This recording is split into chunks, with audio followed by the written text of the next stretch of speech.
Olá, como vai? É um prazer estar aqui com você mais uma vez para uma sequência de lives que tem por objetivo trazer conhecimento, pessoas estritamente capacitadas e que sabem a respeito daquilo que elas estão falando para você. Hoje, por exemplo, nós temos a presença da professora mestre Maria Cristina Munhoz Franco. Vocês vão conversar com ela diretamente. Se tiver dúvida, também pode escrever a sua pergunta. Por quê? Porque o nosso tema não poderia ser mais atual do que é agora, os momentos que nós vivenciamos agora. Ou seja, estávamos com a expectativa de voltar às aulas presenciais, mas de repente percebemos que isso teve uma ligeira mudança nos planos de todo mundo. E como é que fica esse processo de ensino e aprendizagem? Você está preparada para o ensino híbrido? Você sabe o que é ensino híbrido? Bom, vamos apresentar para vocês agora a nossa querida Maria Cristina, que já está entrando, já mandou a solicitação e eu estou aguardando ela entrar. Caiu aqui, eu vou tentar de novo, tá? Na hora que você me convidou, caiu a chamada, eu vou de novo. Ela não está conseguindo entrar nesse exato momento, mas mais uma vez. Ela está aqui comigo na outra tela, só que a solicitação ainda não veio. Vamos lá, deixa eu convidar ela então. Convidar. Vamos ver se entra. Aí, aceitei. Oba, agora deu certo. Aqui um pouquinho. Aí. Porque a gente está em dois canais ao mesmo tempo, né, Maria? Exatamente. Então, nós vamos ter que fazer algumas adaptações aqui. Tá com microfonia, né? Então, peraí. Eu também tô abaixando aqui. Deu certo? O meu controle aqui do celular, ele é meio manhozinho. Mas aqui parou a microfonia. Aqui, parou também. Parou também. Então, tá bom.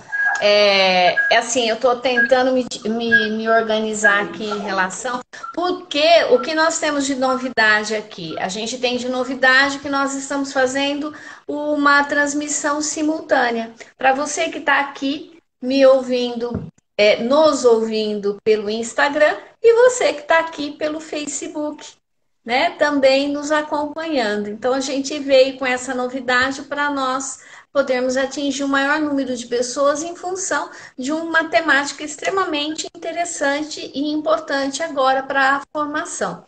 Bom, eu queria mostrar para vocês, apresentar o currículo da Maria Cristina, porque ela tem uma experiência muito boa, uma experiência fantástica na educação.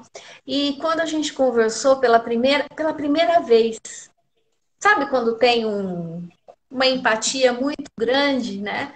E eu só tenho a agradecer a Deus por estar colocando no meu caminho pessoas que eu posso conversar, tá? E nessa conversa eu fico mais feliz ainda, porque eu tenho certeza que trazer essas pessoas que aceitam vir para uma live e conversar com você é muito importante para o crescimento de todos nós, né? A Maria Cristina, ela é a idealizadora da Baquara Educativa. Ela está, inclusive, no Facebook, ela está pela Baquara Educativa. Vale a pena dar uma olhada lá, conheça assim a página dela, o site dela, você vai perceber que ela tem umas ideias ali bem interessantes que vão valer a pena para você estar investigando.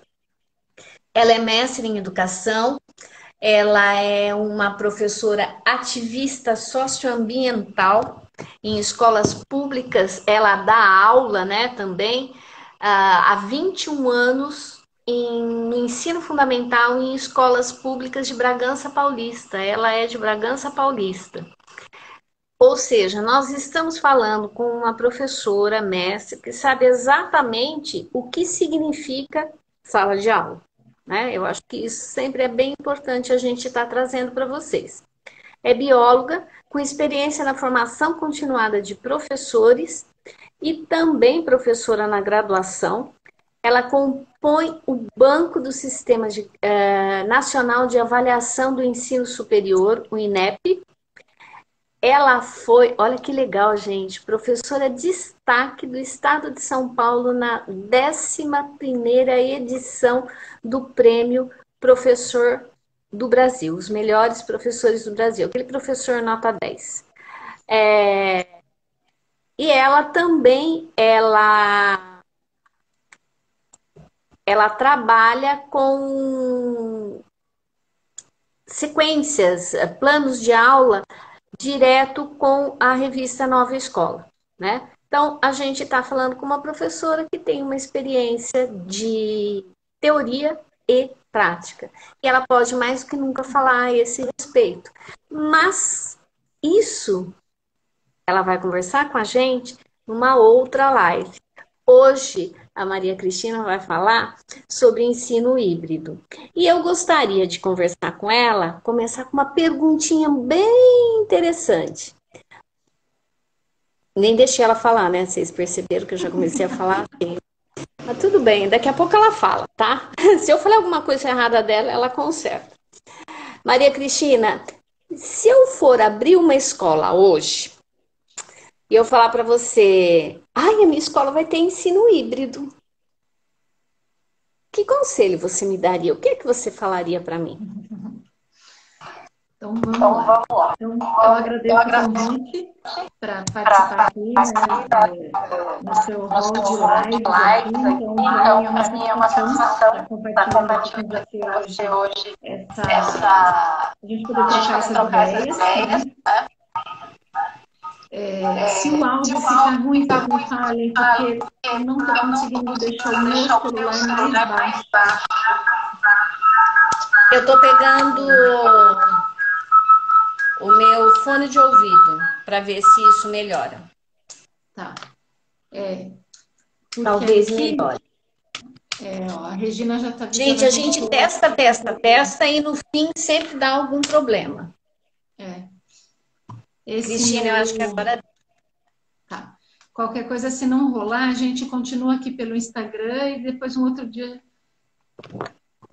Bom, vamos tentar mais uma vez.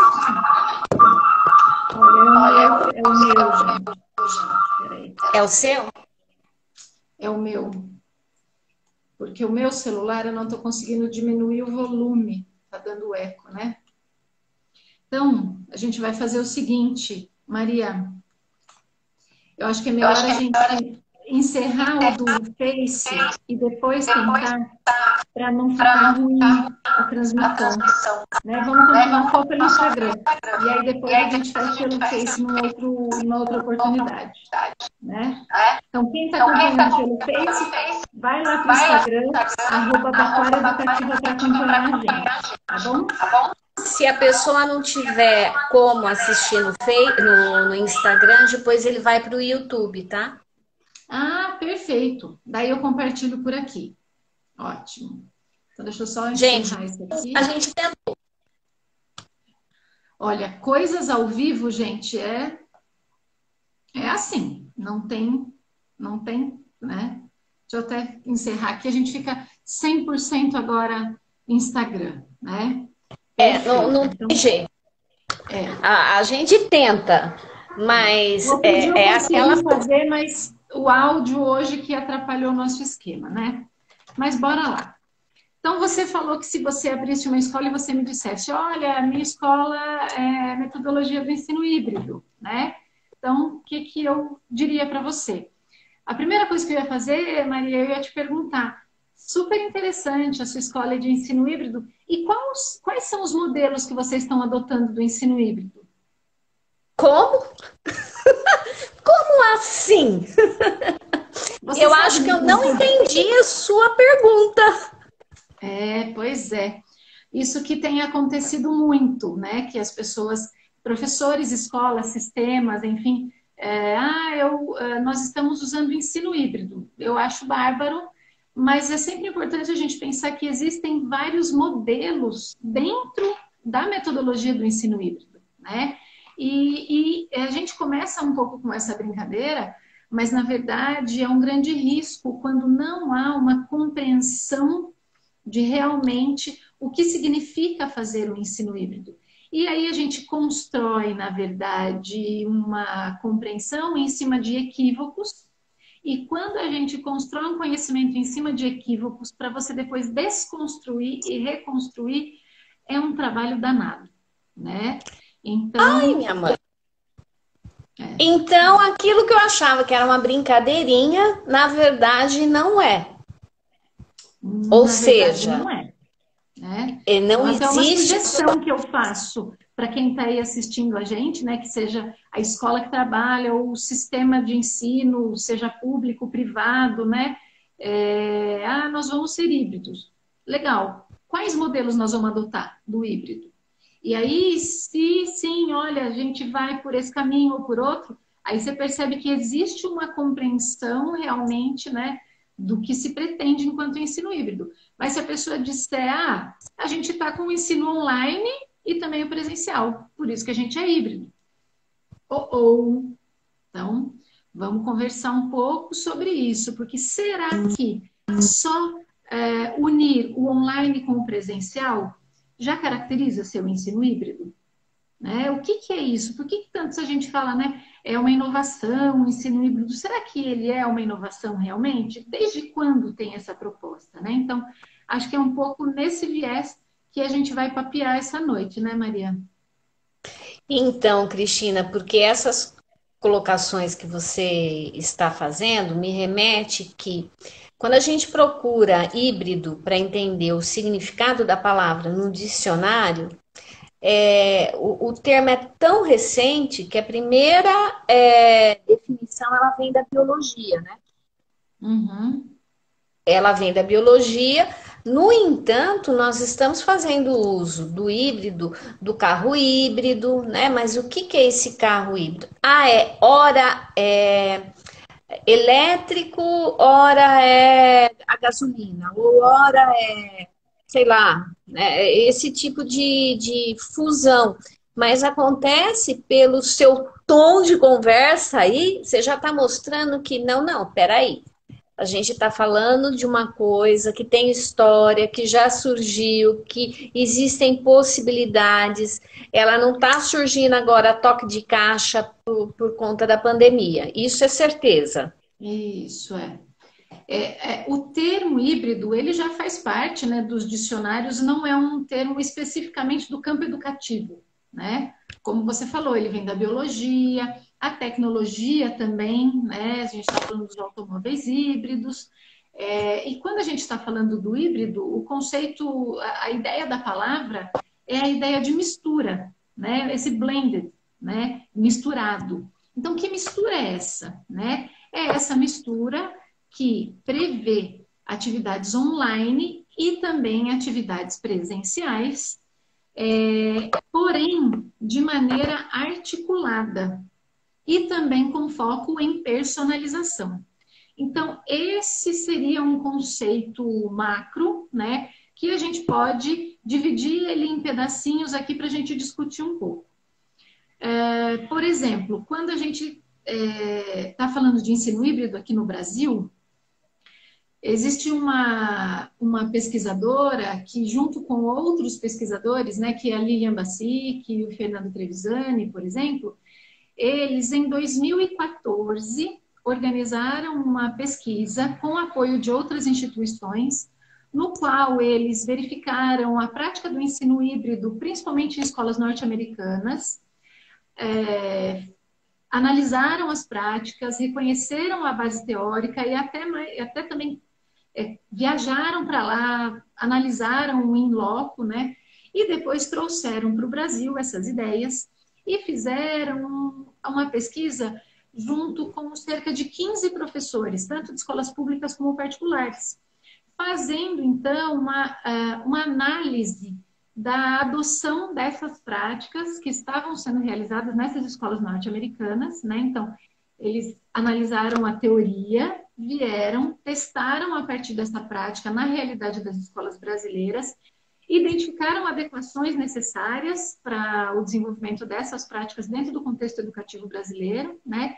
E é a partir das ideias, então, que a Lilian Bassic e os seus parceiros aí, pesquisadores trazem, que aí ela é considerada uma das precursoras da ideia do ensino híbrido no Brasil, né?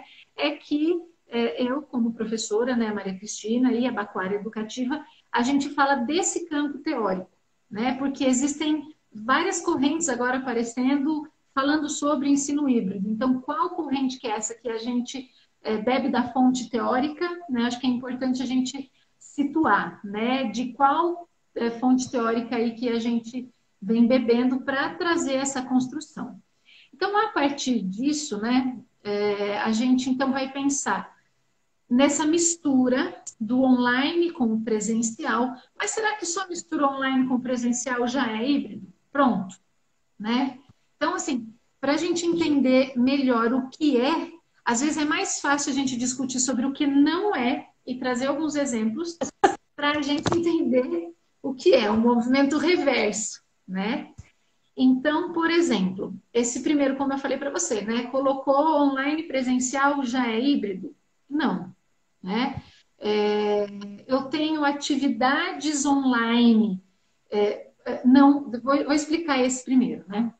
Então, a minha escola tem alunos online e alunos presenciais. Isso não caracteriza que seja híbrido, porque no híbrido, o sujeito, o estudante, tem que ter na sua atividade, na sua sequência didática, ou no seu projeto, ou na sua trilha de aprendizagem, como a Lilian até gosta de chamar, atividades online e presenciais para este sujeito. E não ter um grupinho presencial e outro grupinho online. Entende? Então, o aluno tem que ter atividades online e presenciais planejadas para a sua sequência de atividade, certo? E essas atividades online e presenciais, elas têm que estar articuladas.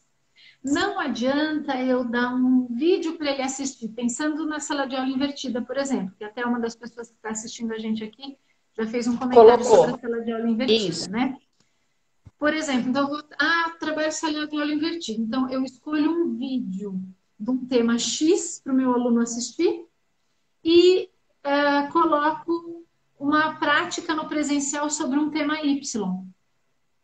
Quando não tem relação online com o presencial, isso também não caracteriza que é híbrido, né? Então, você tem que ter um objetivo em comum, uma proposta específica e planejar atividade online e presencial nessa articulação, né? Para esse sujeito, para esse aluno, e não pensar em parte online e parte presencial, né? Por exemplo, quando o professor tem que fazer um planejamento para... aqui a minha escola pediu para fazer um planejamento para as atividades online e outro planejamento para as atividades presenciais. Não. Porque se eu estou pensando que essas atividades têm que ser articuladas numa mesma trilha de aprendizagem planejada para o meu aluno, por que eu vou fazer dois planejamentos distintos? Não. Né? Não tem sentido. Não tem sentido. Exatamente, não tem sentido. Então, o que acontece? Há essa intencionalidade e essa articulação entre o momento online e o momento presencial, né? E a última característica, né, que é a personalização, o foco na personalização, né, é que é muitas vezes o pulo do gato, que as pessoas acham que estão fazendo híbrido, mas estão deixando essa parte da personalização de lado, né? Que é realmente construir como a Fabiana está colocando aqui, essa sequência de estudos, né, ou essa trilha de aprendizagem aí do aluno, sendo planejada com foco realmente nas necessidades daquele aluno ou nas necessidades daquele grupo de alunos que você tem, né? Quando a gente fala sobre personalização, para algumas pessoas pode soar uma coisa muito nova, inovadora, enfim, né? Mas se a gente pensar lá nos teóricos sobre educação, quantos e há quanto tempo já se fala que a gente precisa olhar para os nossos alunos e perceber essa diversidade da nossa sala e dentro de uma mesma proposta de atividade você trazer desafios diferentes para aqueles grupos de alunos que estão em momentos ou fases diferentes, né? Então, quando a gente pensa em personalização, teoricamente falando, não é uma coisa super inovadora, né? É uma questão que já há algum tempo, né? E aí existe aquela questão, né? Aquele desejo de uma sala homogênea, né? Qual sala é homogênea? A heterogeneidade faz parte, né? Então, nessa articulação, eu até costumo dizer que os professores que são de Fundamental 1 ou Infantil 5, né, que já trabalham um pouco mais com a base de alfabetização, assim, quando a gente faz, por exemplo, um trabalho com parlendas e a gente vai organizar nas duplas produtivas, algumas crianças estão com letras exatas, outras crianças estão com palavrinhas, outras crianças estão com verso. Você já vê essa diversidade dos seus alunos, você já identifica ali as hipóteses e você, dentro de uma mesma atividade, você planeja desafios diferentes, não é isso? Você já está considerando um pouco dessa personalização. Então, talvez para os professores de Fundamental 1 e os alfabetizadores, na verdade, quando a gente traz esse exemplo, nossa, então a personalização não está tão distante da minha realidade, né? Só que será que a gente aplica esse olhar para as necessidades específicas dos nossos alunos ou dos nossos grupos de alunos para as outras áreas do conhecimento também? Ou a gente fica mais na língua, né? Muitas vezes a gente fica mais na língua portuguesa, pensando esses diferentes níveis, né? Mas então a personalização muitas vezes assusta algumas pessoas, viu, Maria? Porque as pessoas acham, então eu vou ter que fazer um planejamento para cada aluno, meu. Até existe um modelo disruptivo híbrido que você faria um plano específico para cada aluno, né? Mas isso não é regra, porque eu posso planejar, por exemplo, dentro da rotação por estações que vão vir com desafios em cada uma das estações que atendem ao perfil e as necessidades e os desafios de cada grupo de alunos, né? Então, isso é muito importante, né? E uma outra questão da personalização é quando o aluno também pode participar junto com o professor, identificando que tipo de estratégia ou que tipo de tema, enfim, ele tem mais afinidade e em um determinado momento ele é parceiro do professor na hora de pensar a sua trilha de aprendizagem, né? Quando a gente pensa sobre isso, a gente vê que a ideia de autonomia ela é super presente dentro das propostas do ensino híbrido. E se a gente está falando que a autonomia é uma palavra, uma ideia-chave dentro do ensino híbrido, a gente vai lembrar que dentro das propostas de metodologias ativas, que a gente até gosta de chamar de aprendizagem ativa, a ideia da autonomia é ideia-chave também. Inclusive, a Ana Carla colocou aqui, na sua explicação, ela falou, olha, a importância das metodologias ativas, justamente porque a criança tem que ficar, digamos assim, cada vez mais independente do professor e saber pesquisar e procurar. Isso não significa que é sem o professor, certo? Porque o professor tem o seu papel fundamental, mas eu preciso levar o meu aluno a pensar, e ele não pensa se eu não estimular a autonomia. Desde ensinar a amarrar e ele colocar o sapatinho, o tênis sozinho, dar o lacinho, até organizar minimamente o seu material escolar para poder estudar, né? São coisas que percorrem essa personalização que você está comentando em relação à criança. Mas desculpe, eu acho que eu te cortei. Não, não cortou não, aí acho que vai ficar gostoso essa troca nossa mesma, né? E como você falou, né, das atitudes mais simples e que de repente dentro de uma rotina da educação infantil você proporciona o desenvolvimento da autonomia do aluno, até em práticas mais complexas, né? Então, isso também acompanha a operação de pensamento, de operações de pensamentos mais simples para operações de pensamento mais complexas, né? Então, se a gente estimula essa autonomia do aluno, né, desde da infância, você vai ter jovens, adolescentes e adultos muito mais próximos desse pensamento autônomo, né? E da ação autônoma, enfim. Por mais que se a gente for falar um pouco da corrente do pós-estruturalismo, a gente derruba um pouco a ideia da autonomia. Pois é, Mas eu ainda acredito que algumas ações a gente precisa realmente estimular, né? E quando você falou do papel do professor, eu me lembrei de uma outra coisa, que então o aluno vai aprender sozinho, né? E cadê o papel do professor aí? E aí você tocou num assunto importantíssimo, que para a gente conseguir ter sucesso nas propostas de ensino híbrido, a gente precisa modificar uma cultura escolar. E dentro dessa cultura escolar, a gente tem que, na verdade, reconstruir uma cultura escolar. E nessa reconstrução, um dos papéis principais é o papel do professor. Ele precisa se ver reestruturando e reconstruindo a sua identidade como professor, né? E essa identidade não mais aquele professor que tudo sabe e o aluno nada sabe, né? É uma outra relação, essa relação de mediação, essa relação de despertar curiosidade, essa relação de realmente planejar a melhor estratégia que vai potencializar a construção do conhecimento do aluno, né? Então, o professor continua tendo um papel importantíssimo, né?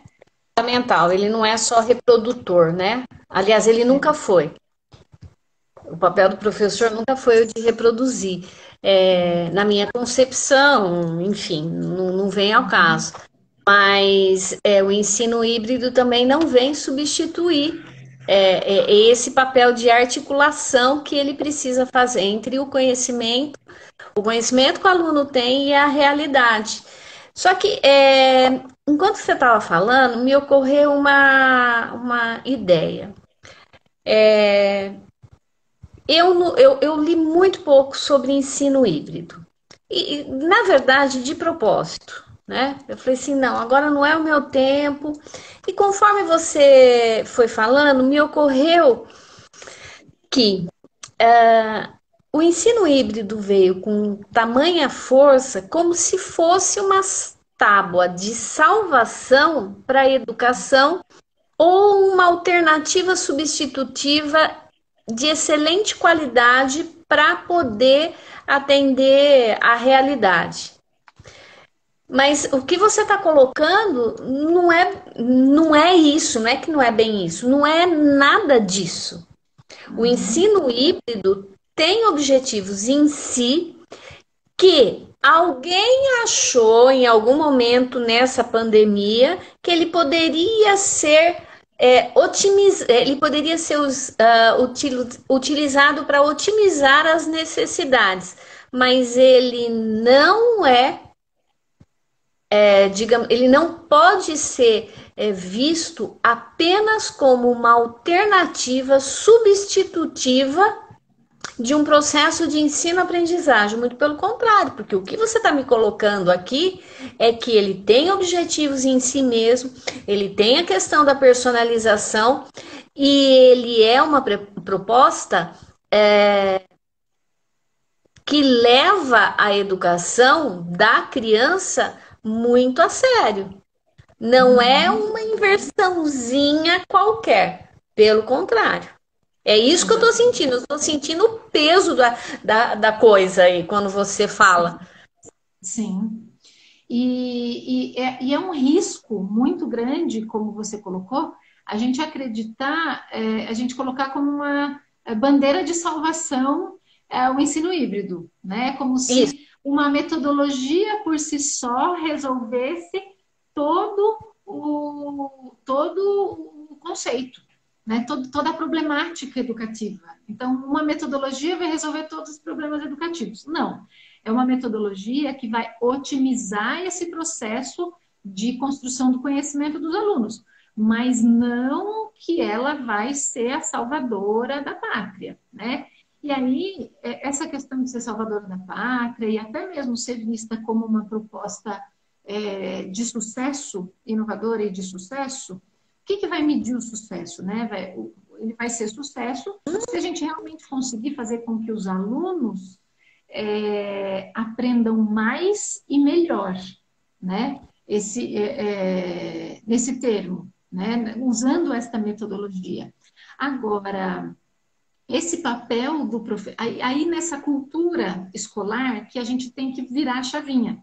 Por quê? De nada adianta você ter uma super metodologia e cai no colo de um professor ou de uma equipe gestora, enfim, que ainda tem pensamentos que não se alinham nem à ideia da metodologia ativa. Pensamentos bem convencionais sobre as práticas educativas. Então, cai no colo tecnologia, cai no colo toda essa nova metodologia, a pessoa vai vai tentar uma vez, vai dizer, ai, fiz aqui, ó, ai, não deu nada certo, isso aqui não é para mim. Pronto. Aí já não vai querer fazer mais, né? Então, toda uma proposta que tem um potencial riquíssimo de inovação e de envolvimento dos alunos, de contextualização, ele pode cair por terra se a gente não tiver uma clareza dos paradigmas que estão por trás disso. Não é uma prática por uma prática, não é uma técnica pela técnica. A gente tem que entender que, se nós estamos falando de ensino híbrido, nós estamos falando de um grande guarda-chuva, que são as metodologias ativas, e dentro desse grande guarda-chuva, entre todas as metodologias possíveis, o ensino híbrido é uma delas, tá? É possível a gente fazer metodologias ativas sem tecnologia. Super possível. Eu fiz de montão e faço de montão. Qual que é a inovação do ensino híbrido? A inovação do ensino híbrido é trazer as propostas de metodologias ativas, os princípios todos das metodologias ativas, o aluno no centro do processo, esse repensar o papel do professor, a autonomia, a reflexão, a problematização do contexto social real daquele aluno, né? Entre outros princípios, é você trazer todos esses princípios. Então, eu tenho uma metodologia ativa, só que dentro dessa prática, eu tenho o componente tecnológico. Eu tenho online. Então, se eu tenho uma... Sabe, outro dia eu conversando com os professores, eles me falaram uma coisa que foi muito interessante. Eles disseram que eles observaram que com a pandemia e o uso da tecnologia, por exemplo, o Zoom, o Meet, muitos, ao invés de tornar a sua aula mais interativa com a tecnologia, foi muito mais expositivo. Porque aí estava lá no Zoom ou no Meet, expositivo o tempo todo, expositivo o tempo todo. Em nenhum momento usou a possibilidade que o Zoom traz de dividir em salas simultâneas e propor atividade. Em nenhum momento propôs desafios. Em nenhum momento usou de outras ferramentas digitais, como o WordWall para criar jogos e gamificação.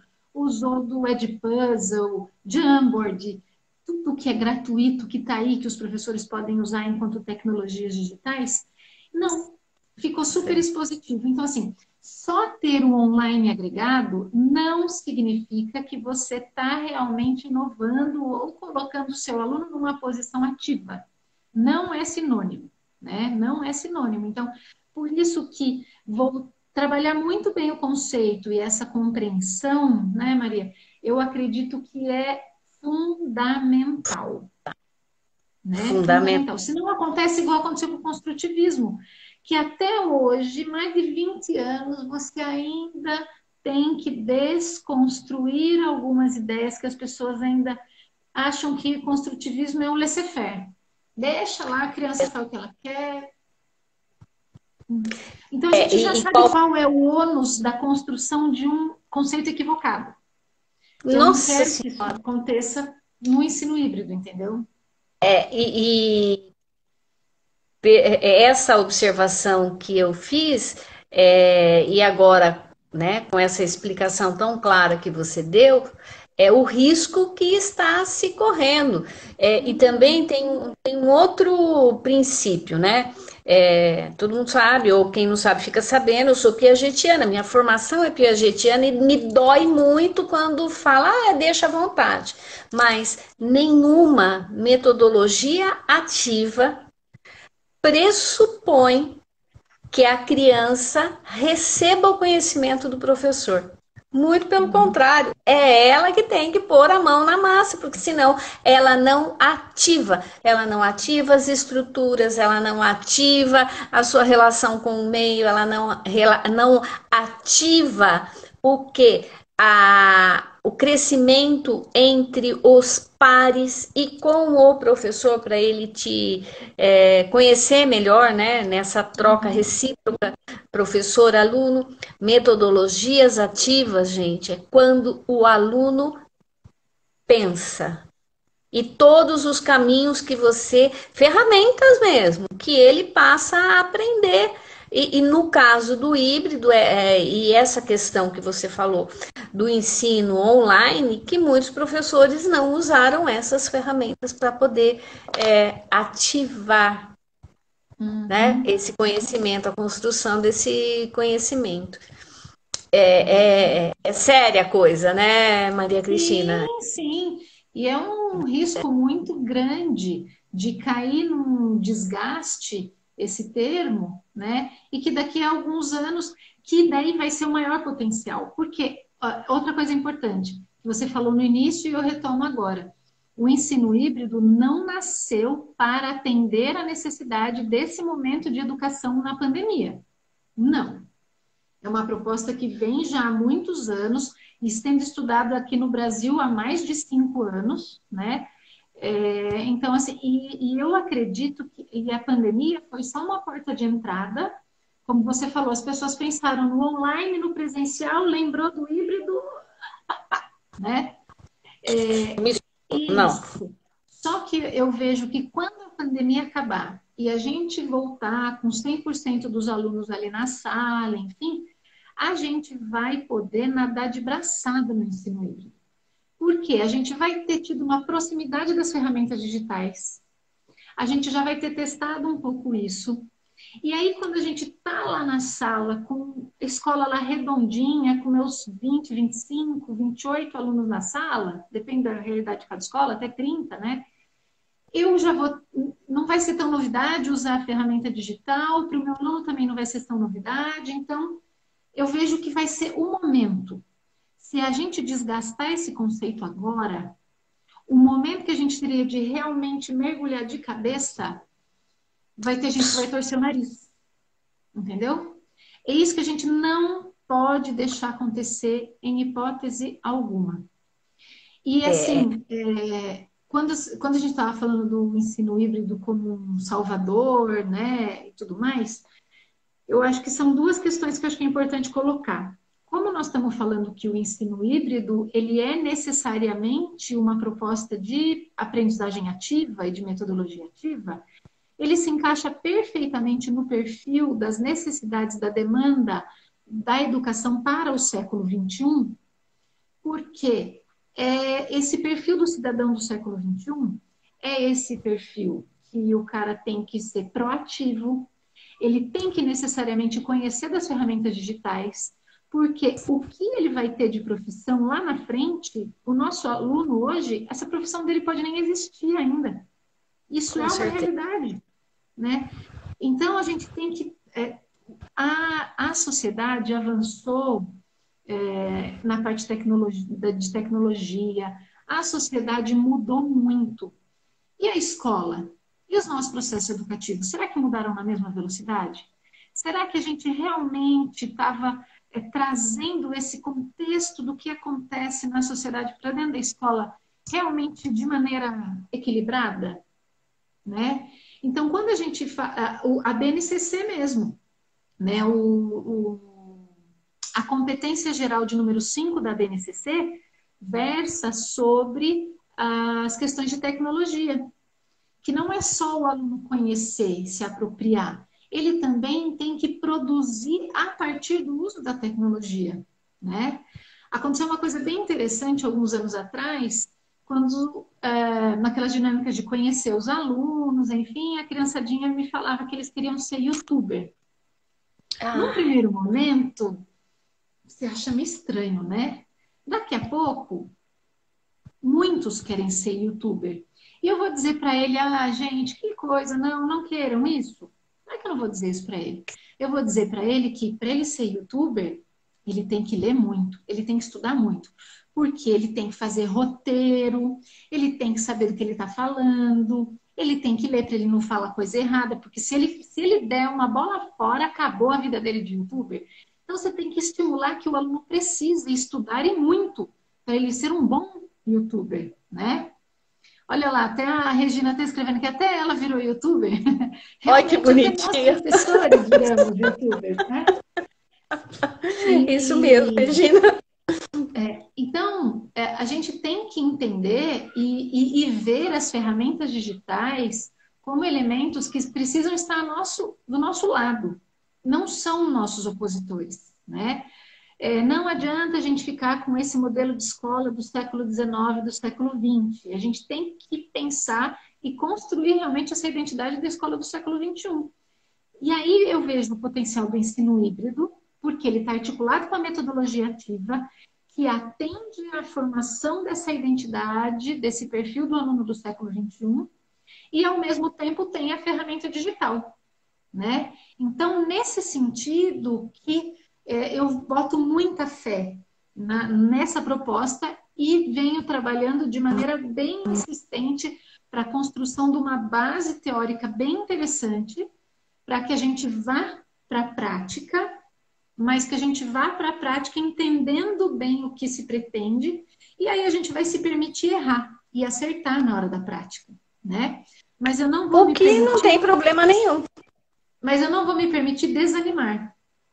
Porque, inclusive, é errando que a gente aprende, né, Maria? Exatamente, e não tem problema nenhum errar. Que mãe que nunca errou, que professor que nunca errou, o problema é persistir no erro, naquela crença, achando que você está abafando. Só que, Maria Cristina, eu tenho aqui uma observação e eu gostaria que você me explicasse muito bem o que significa o que eu vou ler agora. Os cursos da você sabe, eu é que não sabia, mas eu faço questão de saber melhor agora. Olha, os cursos da Baquara Educativa explicam muito bem o que é ensino híbrido e o uso das diferentes ferramentas digitais. Que história é essa de curso que eu não estou sabendo? E Baquara Educativa é então, o seu canal. Então, você está querendo me dizer, ou melhor, estou te obrigando a me dizer que vocês estão fazendo um curso, é isso? Conta aí para mim. É isso mesmo. A gente está aí com essa iniciativa de compartilhar com mais professores essas análises reflexivas e ajudando a entender melhor a proposta e construir práticas aí dentro das metodologias ativas, do ensino híbrido e usando as ferramentas digitais. Então, a gente está com 2 propostas de curso agora. Uma que se chama Integração ao Ensino Híbrido, que é um curso que hoje ele está disponível de maneira assíncrona, né, com videoaulas. É só entrar no nosso site www.baquaraeducativa.com, que a gente tem lá, que a gente montou um cardápio de aprendizagem para os professores, né? São cursos assíncronos e também cursos síncronos. Só que os cursos síncronos a gente já fez agora nas primeiras semanas de janeiro, né? Depois a gente já até vai montar novas turmas. Mas o que a gente tem aberto agora, os grupos, são esse de videoaulas, né? O síncrono, assíncrono, que é integração ao ensino híbrido, que é um curso de 20 horas. E a gente também tem um outro curso chamado Soluções Digitais para o Ensino Remoto, onde a gente ensina a usar 10 ferramentas digitais que estão disponíveis de maneira gratuita. É um curso de 30 horas. E todas essas 10 ferramentas eu testei, eu usei com os meus alunos de segundo ano do ensino fundamental de escola pública e também usei com os meus alunos na graduação. E usei, testei, funcionou direitinho. Então, são ferramentas testadas, aprovadas e que a gente quer ensinar para mais professores. Entende? E você está me falando que é de graça esse das 10 ferramentas? Não. Qual que é? A ferramenta que é gratuita e vocês estão... Isso, as 10 ferramentas os professores conseguem usar de maneira gratuita. Isso, entendeu? Tá. Não são ferramentas que eu preciso... mas aí eu vou precisar comprar esse aplicativo. Ele tem a versão paga, mas na versão gratuita, a gente ensina que dá para usar e abusar. Nossa, fazer muita coisa legal.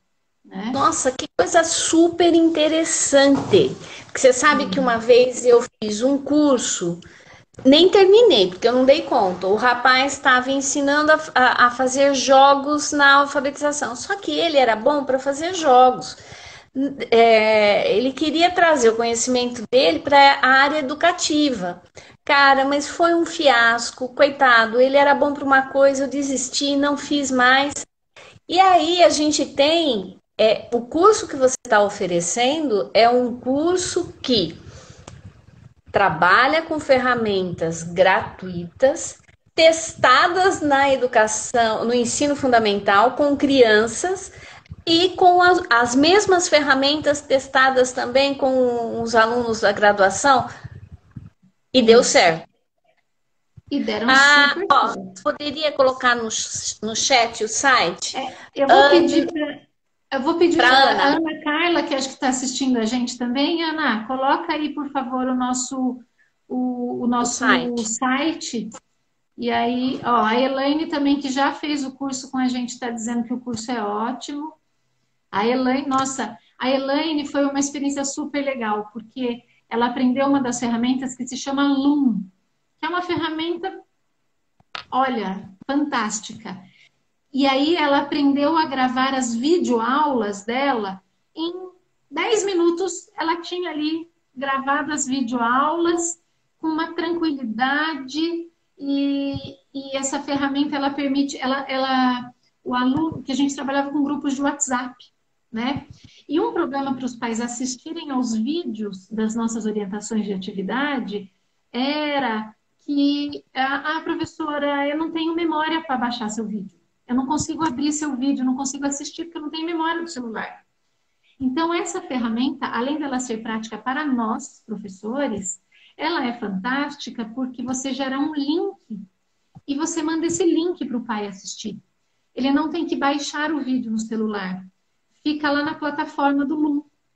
Então, não podia ter mais a desculpa de não consigo abrir, porque eu não tenho memória no celular, entendeu? Então, nossa, resolveu essa vida. E eu vou até lembrar aqui também a professora Elaine, que como as ferramentas digitais, Maria, otimizam a nossa vida como professoras. Porque num primeiro momento, a gente acha, mas é a mesma coisa que eu vou ter que aprender, mas eu vou gastar meu tempo com isso, né?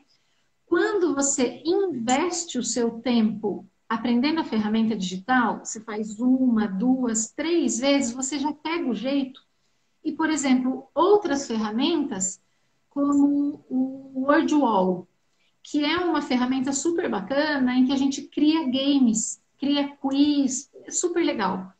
E você consegue ter uma planilha de em quanto tempo o seu aluno respondeu aquelas perguntas, quantos acertos, quantos erros, o que ele errou, o que ele acertou. Então, você não vai ficar gastando o seu tempo corrigindo a atividade na mão depois.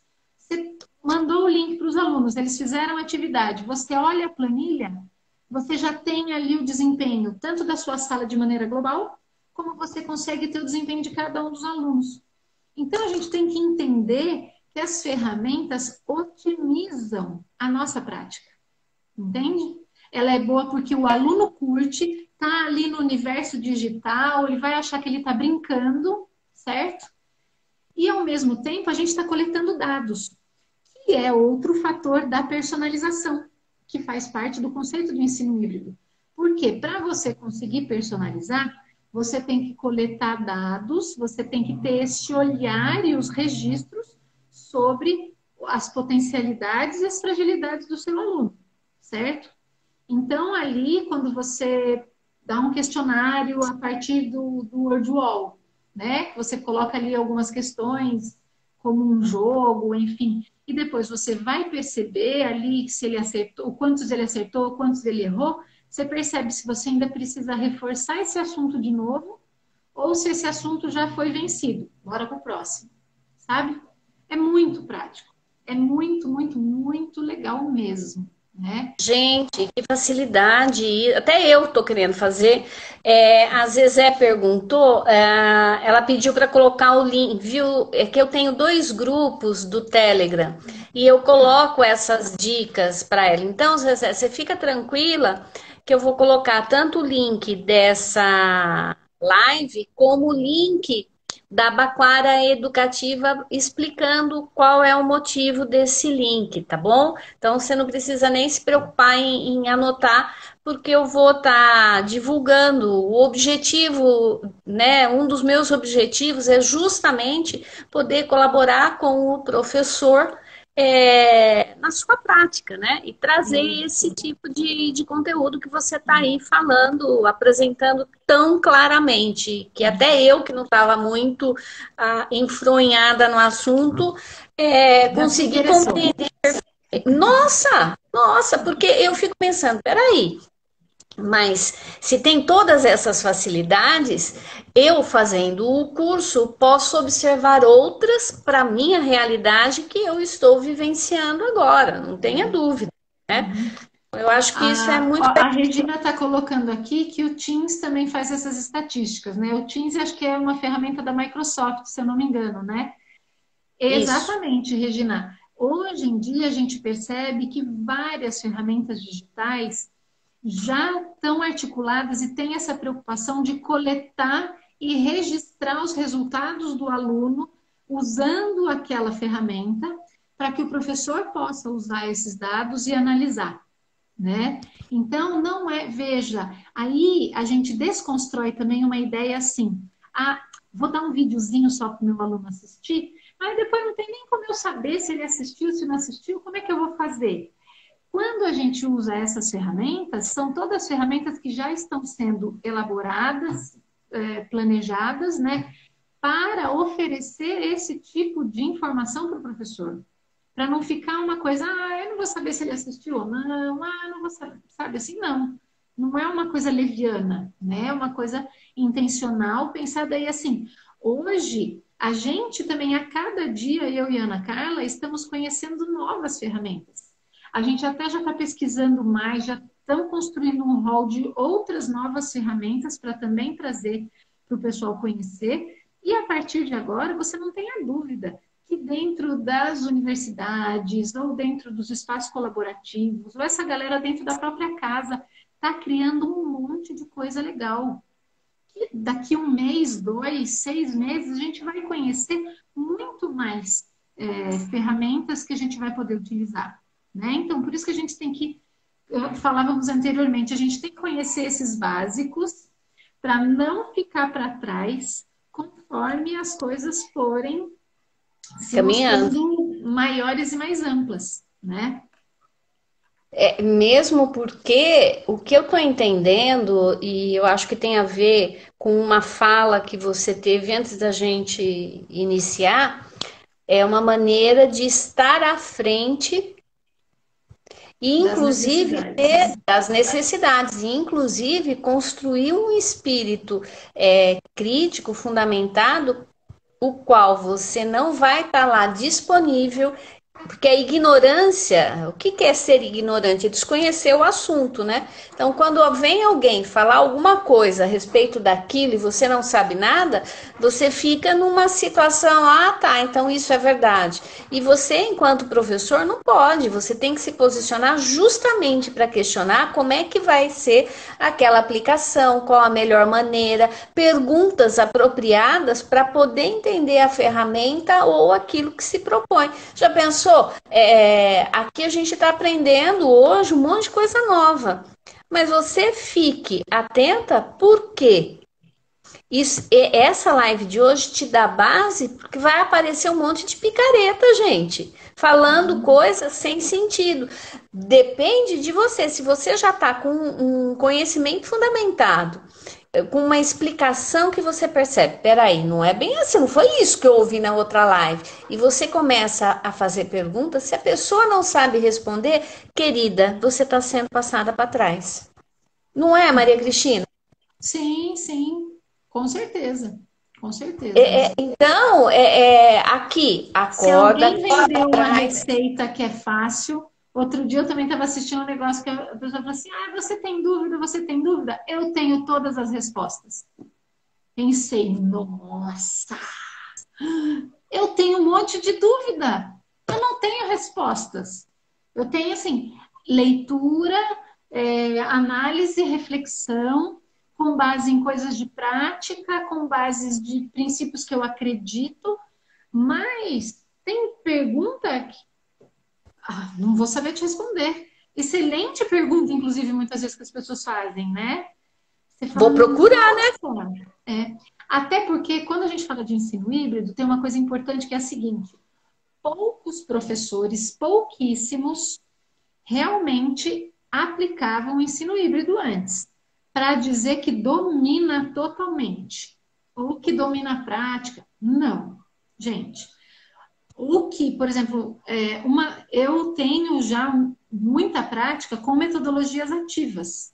Eu já vinha trabalhando há algum tempo com isso, até mesmo a própria Lilian Bassi, que eu desenvolvi um trabalho em parceria, que ela era a nossa mentora, inclusive no trabalho da nova escola que a gente fez em 2018, né? Então a gente já estava muito próximo de toda essa lógica de metodologia ativa, né? E aí, quando ela também já vinha trabalhando com a coisa do híbrido, então já apresentava a ideia do híbrido para a gente, então já era uma coisa que faz uns 2 anos que eu tenho estudado sobre isso e trazido de maneira bem tímida, talvez a tecnologia antes da pandemia, né? Mas já tentando trazer de alguma forma.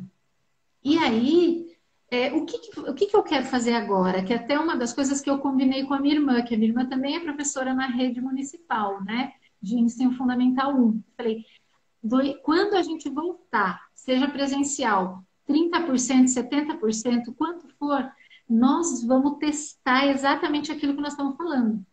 Porque isso vai ser muito importante.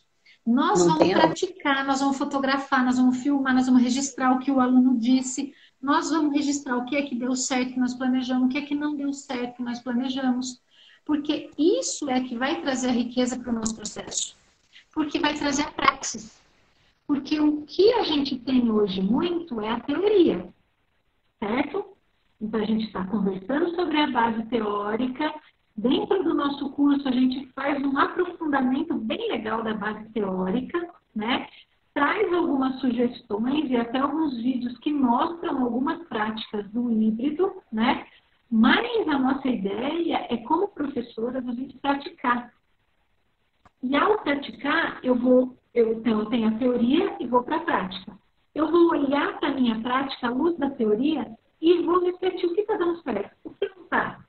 Que intervenção que eu teria que ter feito aqui diferente? Então, eu vou problematizar. E aí é a praxis, né? É essa coisa, teoria, prática, e sempre lapidando, melhorando e encontrando esses desafios, né? Então, as pessoas que têm participado dos cursos com a gente, desse de integração ao ensino híbrido, a gente também está formando um grupo de Telegram que não se finda com o final do curso, muito pelo contrário, a gente quer formar essa rede de trocas, de práticas, realmente. Colaborativa, né? Isso, essa coisa bem colaborativa, né? Para que a gente se fortaleça nessas práticas mesmo. E aí, falando de colaborativo, nós da Baquara também temos uma iniciativa que é gratuita, que são as nossas experiências colaborativas de aprendizagem. E aí a gente também fica 2 horas no Zoom, trazendo um elemento conceitual e junto com ele, ensinando uma ferramenta digital. Em 2020, a gente fez acho que 5 ou 6 experiências colaborativas de aprendizagem. Essas são gratuitas. As pessoas podem se inscrever para participar gratuitamente, né? Nós estamos agendando aí para a próxima semana. Não sei se vai ser na quinta-feira da semana que vem. Nós estamos ainda fechando essa data, né? Mas logo em breve nós vamos ter uma experiência colaborativa de aprendizagem também para falar sobre o híbrido e trazer uma ferramenta digital para a gente pôr a mão na massa e aprender juntos. Porque é isso que eu acredito. Tem gente que pode pagar? Legal. Quem pode pagar o curso, vem se aprofunda. De repente, não posso pagar agora. Legal, você não pode pagar? Assiste a live. Você não pode pagar? Exato. Vem participar da experiência colaborativa de aprendizagem. Né? O que a gente quer é multiplicar. Né? Exatamente. Aquilo que a gente descobre que é legal, a gente quer fazer com que outras pessoas conheçam também. Acho que esse é o seu espírito, por isso que nós combinamos tanto. Exatamente. Eu vou oferecer coisas pagas? Vou. Mas antes, eu quero oferecer coisas gratuitas. Antes, eu quero oferecer para as pessoas possibilidades. O pago, gente, vem depois. Mas quanto mais luz, melhor. E, infelizmente, a nossa luzinha de hoje vai continuar num outro momento, porque nós já demos 1h03 e daqui a pouco o Insta faz assim, ó, puf, ele derruba. Maria Cristina, foi um prazer, eu amei estar aqui com você, eu tenho certeza que todas vocês também, se vocês tiverem alguma dúvida, manda pelo direct, manda para mim, eu encaminho para ela, qualquer coisa nesse sentido, mas vocês já têm o contato dela e tem o meu. Vai ser um prazer ter você aqui novamente falando sobre qualquer assunto, tá bom? Eu fico feliz. Acompanhem também a página, né? Nosso perfil da Baquara Educativa, @Baquara Educativa, aí no Instagram, né? Fiquem aí por dentro das nossas publicações, a gente sempre faz os convites para o pessoal participar das nossas atividades e com certeza, uma próxima oportunidade, nós também vamos convidá-la, Maria, para participar de alguma atividade que a gente vá fazer, seja live, enfim, né? Alguma articulação dentro da faculdade também, para que os nossos alunos possam conhecer o seu trabalho e vamos construindo aí essa grande rede de compartilhamento de ganha-ganha. Todo mundo está ganhando. Isso mesmo. Acho que essa é a grande proposta, né?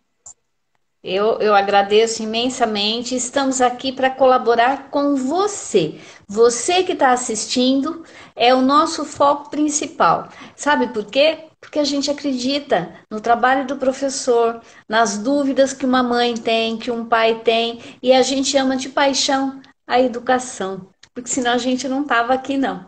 Tá bom? É isso aí. Um beijo bem grande para todos vocês. Até a próxima. Tchau, tchau. Obrigada, Maria.